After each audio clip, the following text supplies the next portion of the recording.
Hi guys, thank you for tuning into Life's Good. I am your host Matthew Fitch, and today we are going to be talking about a fault point on the E90 N55.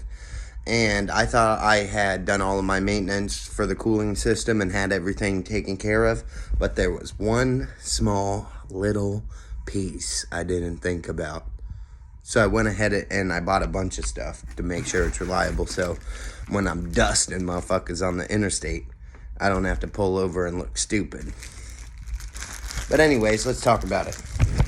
This is a billet aluminum replacement for a plastic piece where I guess, I don't know where the coolant piping comes from, but it goes right into the head of your engine and it's made out of plastic, and mine grenaded when I was racing this Porsche. So there's nothing more embarrassing than having to turn on your hazards after you win a race. So I am going to be replacing this plastic piece with a billet aluminum piece. I got a upper radiator hose. I got a lower radiator hose. And the one thing I didn't get, because I'm stupid, is some coolant. So we will be putting all of this in the car today, and I'll make a video about all of this, and then I guess I'll make a video about purging the coolant system just in case nobody knows how to do it, or someone that's watching doesn't know how to do it. Probably tomorrow before I go to work, and I'll upload this video sometime around then. But thank you guys. The next clips you see will be me getting to it already. Hi guys, as you can see, this is the hose that had came off right here, and there's the broken plastic piece in there. That piece actually goes right down in here. So my plan is I'm going to take out all of this, take out this fan assembly right here, pull it out, set it off to the side, and that should give me some room to work in here and get that line put back on. Maybe change that lower radiator hose and this upper radiator hose. And yeah, let's get to it. And like I said, this piece is made out of plastic. It's gonna fail on your N54 or N55. It's not a matter of when, it's not a matter of if it is, it's a matter of when it is gonna fail. Like, I turned up the boost on this and, put a tune on it, and I've been driving it around for about 2,000 miles. Thought I had everything sorted out, and then this was the one thing I did not think about. So, we will get that fitting changed out to that billet piece I showed you earlier, and everything will be fine. Alrighty guys, so I had to get the car up on jack stands, and my plan was to take out this radiator assembly to get a little more light. Let me put my stick light, ghetto stick light thingy. God dang, will you just cooperate? Jesus. Fuck it.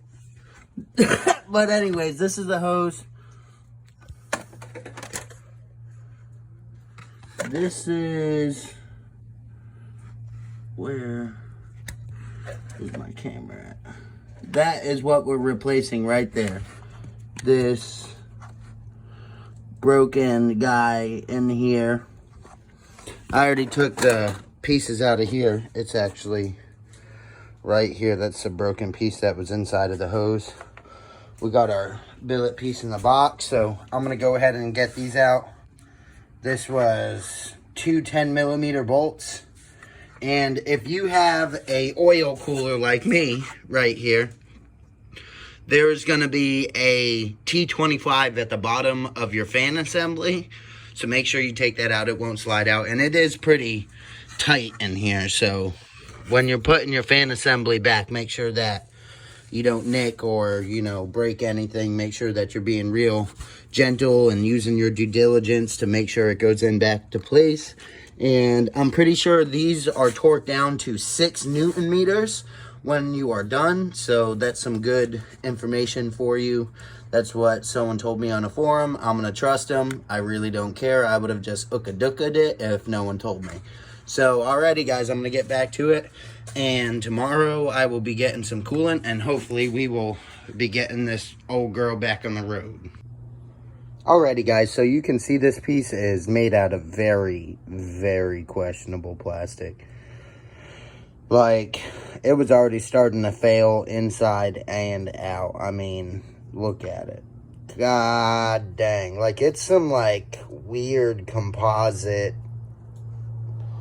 plastic. I'm guessing because they knew it was going to be under heat cycles, but it did not work out well. Whoever designed that, just put them against a wall and shoot them. Dang. Dang. Alright, boys, so we got it in there. Let me see. So you can see the billet piece right there. Let me get my little nut holder. Fuck it, I don't give a shit. But we got it in.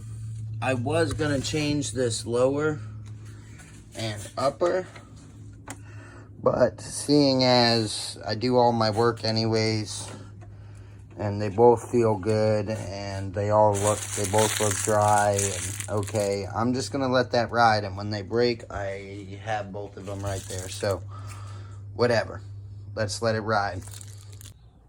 Well, fighting with this radiator, I just snapped that off, and this is why I have that. But what I don't have is a fucking hose clamp. A motherfucking hose clamp. So, I guess I'm going to get the radiator in, and my car's going to have to sit for another day until I get off of work tomorrow. Because I will stop and get one of these on the way to work. And not a one-time cocksucker like that. Alrighty, fellas. So, I put this new upper radiator hose in. All new little rings and everything. I'm going to throw a zip tie on there. And I got that all in. I got this all wiped up for the most part. I'm going to have this detailed since all of this shit happened. I'm going to take it to BMW and have them really fucking clean it up because this is just atrocious. But everything's in for the most part. I literally just got to connect this one connector right there and I should be good. And it just runs down right there in those little clips. Bing, bing. And then clips in right there. Wow. Got it. Alrighty, guys. Well, that really sucked. And then fighting with, you know, that little clamp to get it off. It was, I don't even know where I put it. It's just, it was a thing. I've never taken one of those off before, so I just kind of had to get through it. And I stabbed myself in the process. Oh, well. But alrighty, thank you, guys. Alright guys, it's the next day. I got some coolant. I put a hose clamp on that guy. Got my battery tender out. I do advise putting a battery tender on your car when you're using the self-bleeding process of the electronic water pump.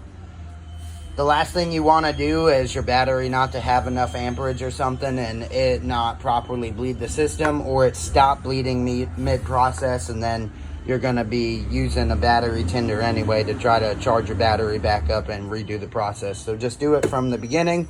You won't have no problems. I got it right up past the full mark. And what I'm going to do is I'm going to start the bleeding process. And I'm going to come out here and just watch this. And anytime it kind of dips down a little lower than that max line, I am going to bloop, bloop, bloop, bloop. Couple ooka-dookas in there and everything will be fine. And when I actually go inside and start the bleeding process, I will record all of that so you guys can see everything. Alright guys, so the bleeding process is as followed. Put key in, do not put your foot on the brake. Get the car in the on position, you'll see because all of these lights here in the center will come on.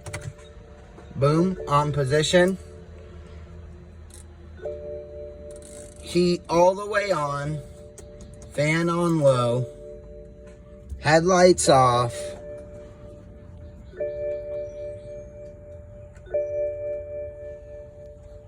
hold for 10 seconds, hold the gas for 10 seconds.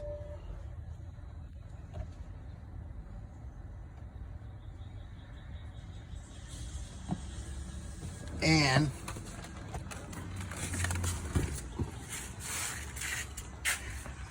we will come out here, my guys,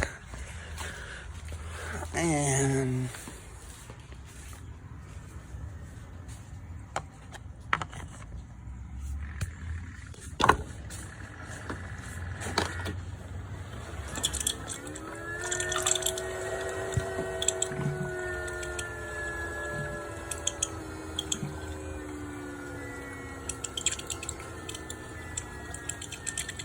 sorry guys, I'm busy filling it as it empties. So as you guys can see in there, the electric pump's doing its thing, and as it bleeds everything, that's the air bubbles coming out as it trickles, and it actually sucks a little down, so you got to come in with your jug and fill it up. And this is about a 10-minute process of just watching and making sure everything's good and just refilling.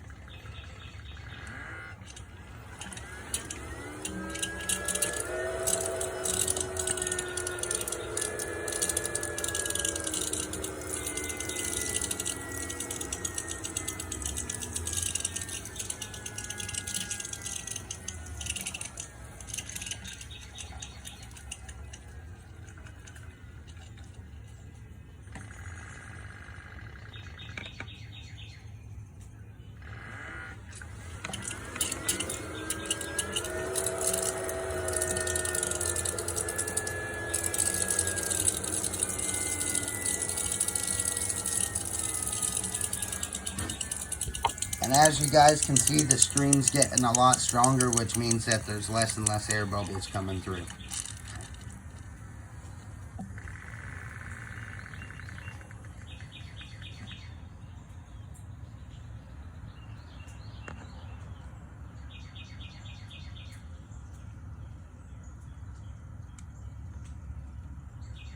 Might be done, I'm not sure. About a 10-minute process, so we'll let that sit and we'll come back to it. And there you go, boys, she's all done. She's sitting in the driveway. Purring, boy. I would give you some revs, but it's early in the morning and she ain't warmed up. So have a good day, guys. Thank you for watching this. Please fix this on your car. Don't be stranded on the side of the road. I was lucky enough where it started failing a block away from my house, so I just ripped to the house real quick. But you might not be that lucky, so do yourself a favor and just take the 6-hour process. Take your radiator fans out, this air ducting and everything. You'll have plenty of room to get to that fitting down here and change it and make sure everything's good. And since you're in there, go ahead and do all of your coolant hoses anyway. You're gonna fucking break this. You're just gonna break this. It's just gonna happen. I'm sorry. But don't forget this like I did. Just go ahead and do it. The part's $18 and it's 6 hours of your time. And you won't be left stranded. Have a good day, guys. Thank you.